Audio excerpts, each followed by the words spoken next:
Hello बच्चों, कैसे हो? आपने पहला अध्याय नैतिक शिक्षा ईश वंदना अवश्य पढ़ लिया होगा। आज हम हरियाणा विद्यालय बोर्ड शिक्षा बोर्ड भिवानी की ओर से नैतिक शिक्षा भक्ति योग अध्याय 2 के प्रश्न उत्तर लेकर प्रस्तुत हुए हैं। पहला प्रश्न, गीता में किसका अद्भुत संगम है? गीता में ज्ञान, कर्म और उपासना तीनों का अद्भुत संगम है। गीता में लोक परलोक दोनों को सुधारने का और जीवन जीने का रास्ता बताया गया है। प्रश्न नंबर 2, भारतीय जीवन दर्शन से क्या अभिप्राय है? जीवन दर्शन का अभिप्राय है जीवन जीने की कला, अर्थात जीवन कैसे दिया जाता है। भारतीय जीवन को किस प्रकार का मानते हैं? उत्तर, ज्ञान, कर्म तथा उपासना का गहरा संबंध है। ज्ञान पूर्वक श्रेष्ठ कर्म करते हुए भगवत शक्ति की ओर बढ़ते जाना ही भारतीय जीवन दर्शन है। उस परमात्मा को याद रखते हुए कर्म और उपासना में जीवन यापन करना भारतीय जीवन दर्शन है।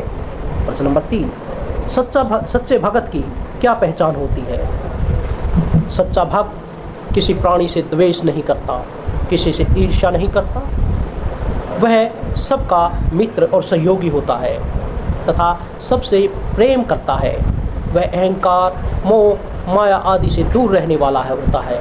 वह सबके प्रति दया, करुणा व प्रेम की भावना से भरा हुआ होता है।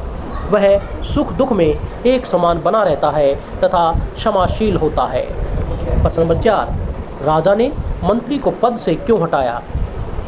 कहानी आपने इससे पहला वीडियो अवश्य देखा होगा, जिसमें कथा का वर्णन है, जिसमें एक बार एक राजा और उसका मंत्री किसी वन में शिकार करने गए। वन में शिकार करते समय राजा की उंगली स्वयं के शस्त्र प्रहार से कट गई। राजा ने अपने मंत्री को बताया कि मेरी तो एक उंगली कट गई है। इस पर मंत्री ने कहा, ईश्वर जो करता है अच्छा ही करता है। यह सुनकर राजा को बहुत बुरा लगा, उसे बहुत गुस्सा आया और उसने मंत्री को पद से हटा दिया। उसने यह कहकर कि हमें कष्ट हो रहा है और आपको अच्छा लग रहा है और आप इसे अच्छा कहते हैं, तो पद से निकाल दिया। प्रश्न नंबर 5, राजा की बलि क्यों नहीं दी गई? इससे पहले प्रश्न में बताया गया कि राजा की शिकार के समय उंगली कट गई थी और एक समय राजा किसी दूसरे राज्य में दूसरे राज्य के सैनिकों द्वारा पकड़ लिया गया। उन सैनिकों ने उसे अपने राजा के सामने प्रकट किया। वहाँ के पंडितों ने राजा की जांच की। तब बलि चढ़ाने से पूर्व वहाँ के पंडितों ने एक नियम बना रखा था कि किसी भी व्यक्ति का अंग भंग हो, अर्थात कोई अंग नहीं है या काम नहीं कर रहा, तो ऐसे व्यक्ति की बलि नहीं दी जा सकती।